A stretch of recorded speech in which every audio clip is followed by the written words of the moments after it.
Bismillahirrahmanirrahim. Assalamualaikum warahmatullahi wabarakatuh.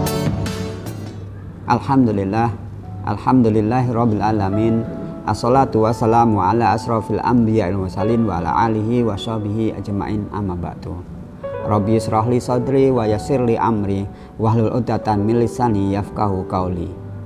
A'udzu billahi minasyaitonir rajim. Bismillahirrahmanirrahim. Ya ayyuhalladzina amanu kutiba alaikumussyam kama kutiba alal ladzina min qablikum la'allakum tattaqun. Al-ayah. Shadaqallahul adzim. Alhamdulillah, puji syukur kita panjatkan kepada Allah Subhanahu wa taala atas karunia nikmat iman, Islam serta sehat walafiat Allah curahkan pada kita semuanya, sehingga kita pada hari ini masih dalam kondisi sehat dan masih dalam kondisi untuk beribadah berpuasa. Salawat serta salam Allah curahkan kepada Nabi besar Muhammad SAW, juga pada keluarga beliau, sahabat beliau, dan pada umatnya yang istiqomah dalam menjalankan ajarannya. Mudah-mudahan kita berdoa kita tergolong umat-umat yang istiqomah dalam menjalankan ajaran-ajarannya. Amin, amin ya robbal alamin. Pemirsa sentuhan kolbu yang dirahmati Allah, alhamdulillah kita masuk di hari kedua puasa Ramadan bulan ini. Mudah-mudahan kita semua bisa menjalaninya hingga nanti di akhir Ramadan. Ada sebuah perbincangan atau dialog antara seorang anak dengan ayahandanya, di mana mereka sedang mempersiapkan atau berbenah untuk berpergian yang beberapa hari yang akan mereka lalui. Si anak ini bertanya pada ayahandanya, "Ayah, besok kan kita mau berpergi ke rumah nenek di Semarang. Bolehkah kita tidak melakukan puasa Ramadan besok?" Sang ayah tersenyum lebar sambil menyampaikan kepada anaknya, "Besok kita kan berangkatnya siang hari, sehingga kita bisa berpuasa terlebih dahulu, menunaikan sahur, kemudian kita berpuasa. Insya Allah nanti sampai di sana kita akan berbuka bersama-sama." Dengan senyum lebar sang anak puas atas jawaban ayahandanya. Pemirsa yang dirahmati Allah, seperti yang disampaikan dalam Al-Quran surah Al-Baqarah ayat 183, adanya kewajiban kita dalam melaksanakan ibadah puasa, di mana kewajiban itu juga pernah disampaikan oleh orang-orang sebelum kita dengan maksud dan tujuan kita termasuk orang-orang yang bertakwa. Namun dalam surah Al-Baqarah 184-nya disampaikan bahwa barang siapa yang diantara kamu sedang sakit atau dalam perjalanan lalu tidak berpuasa, maka wajib menggantinya sebanyak hari yang ditinggalkannya pada hari-hari lainnya. Dan bagi barang siapa yang berat menjalankannya, wajib untuk membayar fidyah atau memberi makan kepada orang-orang miskin. Tetapi barang siapa dengan kerelaan hatinya mengerjakan kebajikan, maka itu lebih baik baginya, dan puasamu itu lebih baik jika kamu mengetahui. Senada dengan ayat tadi, bahwa puasa Ramadan yang kita jalankan ini insya Allah 30 hari atau 29 hari penuh dalam satu bulan. Kita menjalani puasa dari matahari terbit hingga terbenam. Namun pada kondisi-kondisi tertentu Allah mengizinkan bagi kita untuk tidak berpuasa di bulan Ramadan. Namun ada beberapa ketentuan, kita wajib menggantinya di hari setelahnya ataupun membayar fidyah. ada 9 golongan yang diperbolehkan untuk meninggalkan puasa Ramadan. Siapakah 9 golongan tersebut? Yang pertama adalah anak kecil. Anak kecil dalam hal ini adalah anak yang belum baligh. Baligh itu artinya tanda kedewasaan, batas kedewasaan. Sehingga anak-anak bayi kah atau anak usia 3 tahun, 4 tahun diperbolehkan untuk tidak berpuasa Ramadan. Karena belum baligh, belum memenuhi syaratnya untuk berpuasa. Nah, tanda baligh untuk yang laki-laki ditandai dengan keluarnya mani atau tanda-tanda kedewasaan organ reproduksinya.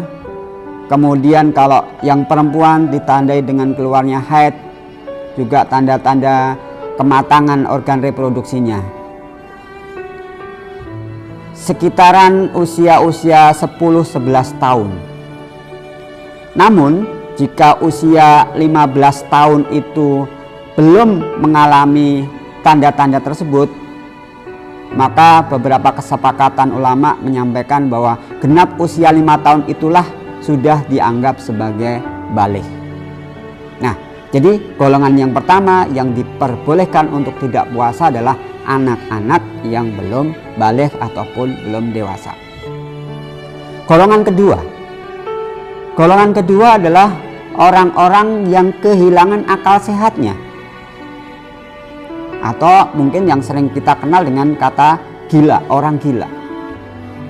Namun dalam hal ini orang-orang yang kehilangan akal sehat itu digolongkan menjadi 2 macam.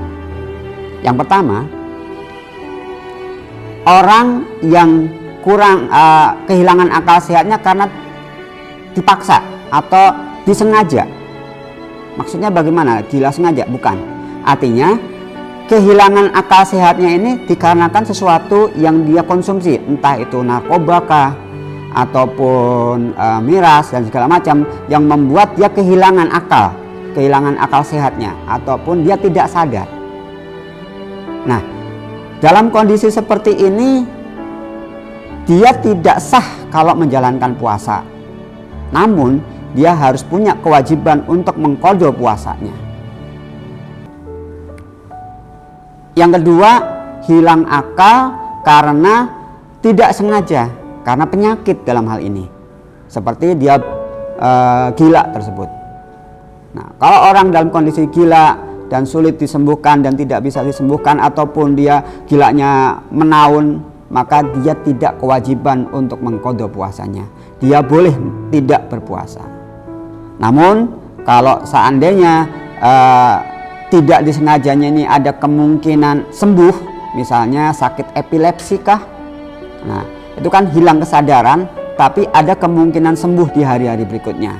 Nah, yang epilepsi seperti ini, orang yang kehilangan akal karena tidak sengaja karena penyakit epilepsi, dia tetap harus mengqadha puasanya. Golongan kedua. Nah, siapakah golongan ketiga? Yaitu yang boleh berpuasa adalah orang yang sakit. Nah, orang sakit di sini adalah orang yang mungkin dengan sakitnya itu bertambah parah kalau melaksanakan puasa, ya, sehingga dia boleh tidak berpuasa. Yang keempat adalah orang tua atau lansia yang lemah dan dia tidak sanggup untuk berpuasa, ya. Jadi dengan puasa dia akan memberatkannya sehingga dia tambah lemah, maka dia boleh tidak berpuasa, menggantinya dengan fidyah. Yang keempat yaitu orang musafir atau berpergian.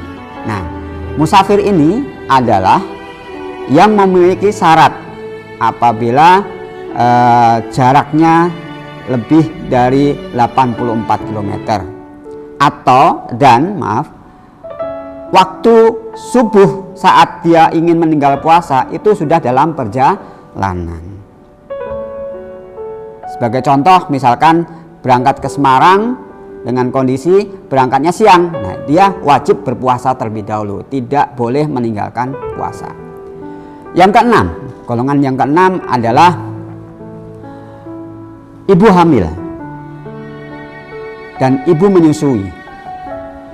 Ya, ibu hamil dan ibu hamil ataupun dan ibu menyusui ini adalah orang yang diperbolehkan meninggalkan puasa Ramadan dan wajib menggantinya dengan fidyah ataupun menggantinya dengan qada puasa. Kemudian yang ketujuh, ibu menyusui seperti tadi, sama seperti dengan ibu hamil. Kemudian yang kedelapan, yang boleh meninggalkan puasa adalah bagi perempuan yang sedang haid. Ini juga boleh meninggalkan puasa, tapi harus digantinya dengan hari-hari yang lain. Dan yang kesembilan adalah nifas, artinya bagi kaum wanita yang baru melahirkan, pasca melahirkan, itu juga boleh meninggalkan puasa bulan Ramadan dan wajib menggantinya atau mencicilnya di hari-hari setelahnya. Itulah 9 golongan yang boleh tidak melaksanakan puasa. Namun bagi yang tidak meninggalkan puasa akan tetap bisa menjalankan pahala-pahala lain, entah dalam bentuk infak, sedekah dan lain-lainnya. Demikian kurang lebihnya, mohon maaf.